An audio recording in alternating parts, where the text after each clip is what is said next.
So after completely decimating me with her previous documentary, Cow, Andrea Arnold is back with her latest feature film, Bird, and I am really excited to talk to you about this one, guys. So let's get into it.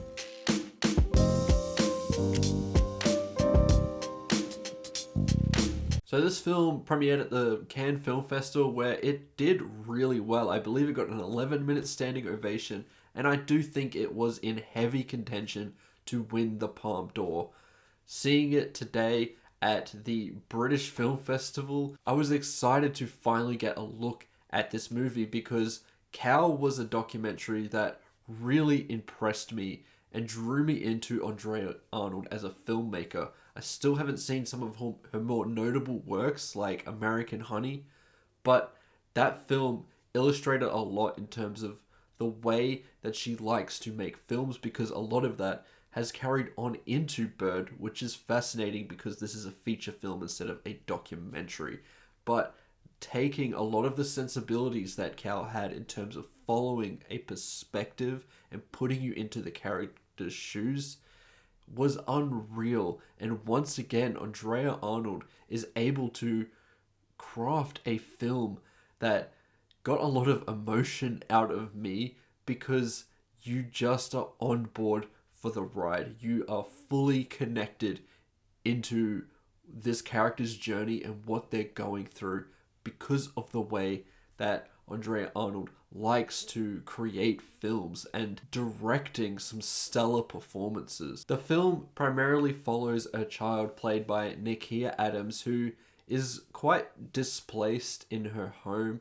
She is just going through a lot of troubles with her father, played by Barry Keoghan, and from there she just gets put onto a little bit of a journey through this town, and you get to understand a little bit more about her upbringing and her being forced to grow up way faster than what she really needs to. She's putting up a front of this tough girl persona where she doesn't take shit from people, but you know there is a very soft side underneath, and you do get the impression that she at times is very scared of some of the things that are going on and does as much as she can to protect herself. And through some of these journeys, she stumbles across a very peculiar man called Bird, played by Franz Rogowski, and he is definitely an interesting element to this film, something that I'm probably a little bit mixed on because of the way it can execute it, but as a whole, this whole film comes together as a very poignant piece, and once again, a very honest look at a group of people that don't usually get showcased in film. And that's what I like about Andrea Arnold as a filmmaker. She's willing to go there, and she's willing to create very well-rounded characters that aren't a caricature of anybody. She also works within a world where everything isn't black or white. In a lot of movies, you either get this guy as the good guy, this guy as the bad guy, and sometimes in a complex character, they may be a little bit of a gray area there, but they're still a bad or a good person. In this, these people feel real.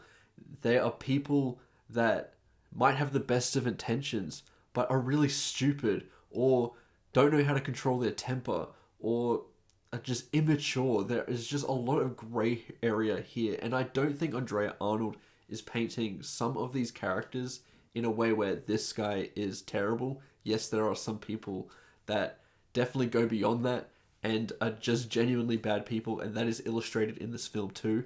But I'm talking about characters in this that I would expect a film to usually paint as a bad person, and this film doesn't quite do that. It explores that gray area a lot, and I think that creates a more honest interpretation of people. And a lot of this, to me, surrounds the Barry Keoghan character, who I might add is fantastic in this film. He really is one of the best actors working right now. I mean, everything that he's done as of late has been nothing but gold in terms of his performance, and this is no different. And here he is going for something a little bit different to what we're used to from him, and I do like that he's willing to accept that challenge. He's not playing some freaky little dude here. He's playing a very irresponsible father that definitely has issues, But once again, there's a lot of gray area here, and the film wants to explore that in moments when we're going through this character. And I have to say that a lot of the scenes with Barry Keoghan playing across from Nakia Adams were electric to me. These two work so well together. I, once again, am so impressed with Nakia Adams. One of the best child performances I've probably ever seen. This is a pretty complex performance, and this is something that you would think that a grown actress would need to tackle, but she does a phenomenal job here. I was floored by these performances, and Barry Keoghan to me is definitely the standout. I mean, he's the trained actor here. He's the one that has had the most experience in both highly acclaimed films, blockbusters. He has done it all, and him in this movie, he definitely is the standout. Every scene with him was probably arguably the best scene in the film, and I think there are moments as we start getting to the third act, as it wants to explore this character a little bit more and give him more than just being a caricature or a black or white good or bad guy. And when this film went into that territory, it got extremely moving for me. I found a lot of this to be genuinely heartfelt, and as I said, by that third act, I was feeling a lot of emotions, as it does start getting a little bit more sentimental, and deservingly so, because it is so well earned, showcasing this brilliant direction and brilliant performances. And the film does a really good job of showing the whole round of some of these characters. Once again, with Barry Keoghan's character, he is trying to get this toad to excrete venom so that he can sell it as a drug. But even though that is kind of despicable and he is doing this stuff in front of his kid, which is highly irresponsible, the film is willing to acknowledge that. These characters are willing to acknowledge that.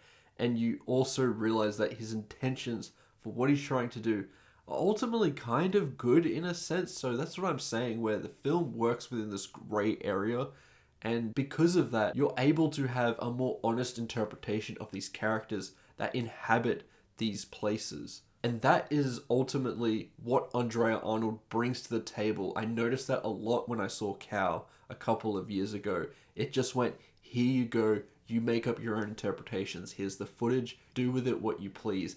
And that is kind of the feeling here with Bird, even though it is more of an orchestrated narrative feature that definitely has a lot to say and goes into some elements that can only really be told in a film. However, with the characters, I'm able to garner my own interpretations of them, and you will too, based on your own experiences. That is the brilliance of the direction here, and I really can't say that enough. It is tremendous, and there are certain technical and stylistic choices that are employed here to further enhance that. Like the fact that this is mostly shot on handheld. There's definitely some shaky cam here, but it feels like a document, a living document of these characters that makes them feel like real people once again. These kinds of stylistic choices add to the film, add to the emotional depth of the film, and is superb direction. Okay, I need to talk about this Bird character more, because I do think that is where some of the flaws of this movie begin to shine. You have probably heard with some of the reviews around this movie, if you have seen those reviews, the term magical realism, which is definitely something that can be said for this movie. It is a very straight-laced drama. However, there are moments of surrealism that play within the film, and they're most notable within the third act of the movie. And because they're not as present in the first two acts of this movie, it does feel a little bit out of place. And while I can ultimately understand what it is trying to do, and on a sentimentality note, it definitely hits. I mean, I am feeling those emotions when watching this movie, and I cannot deny that. And that is why I'm not crazy pissed off at these decisions. However, if you start thinking about them too much and start taking certain things seriously and going, okay, this is where the surrealism plays into it, it starts to unravel a little bit, and you can start putting holes in the third act that are just best left ignored. So that really depends on your mileage as a viewer. If those things really bug you, you might have some frustrations with the third act. And I think that is where some of the more mixed reviews are coming from, because it does feel like it goes off the plot a little bit. And normally I am fully on board with whatever a film is willing to show me, whether that's surrealism, realism, whatever it's going for, I'm on board for the journey. But the way that it is executed here is definitely a little bit clunky and doesn't work all the time. I mean, some other things worth mentioning, it has a very great curated playlist here of English music, British music, that I absolutely adored. I'm definitely going to be listening to a lot of these songs in the future because they just add so much to this movie. Once again, adding to the sentimentality and the style of the film and helping us just move along through the film.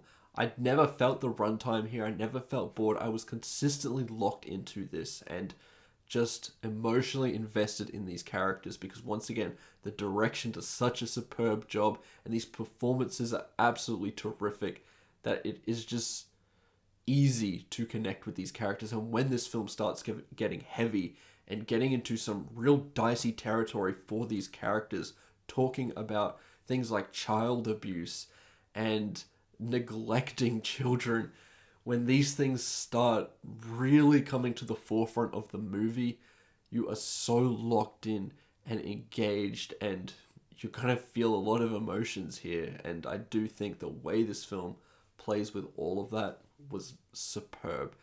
There's just those magical realism elements that definitely take it back a notch for me.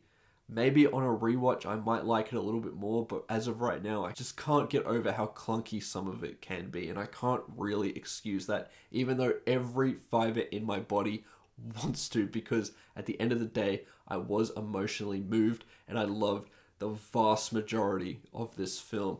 I mean, this thing even knows when to take it light at times. There is a very excellent Saltburn joke in this. I don't know if it was intentional, but when it came up, it was fucking hilarious. And those who had seen Saltburn that went to this screening all laughed. I mean, it was just a great joke. So definitely keep your eyes out for that joke because it's just a great little nod. And as a score, I'm going to give Bird a strong 4.5 out of 5. I think this is one of the best movies of the entire year. And those are my thoughts towards Bird. If you've seen the movie, let me know what you think about it in the comments below. I'd love to hear your thoughts on what do you think of Andrea Arnold as a filmmaker. And I want to hear your recommendations if you've explored her films, because I've only seen 2 now and I definitely want to see more. American Honey is probably the next one on the agenda because that is considered her biggest and most profound piece of work, I'm guessing.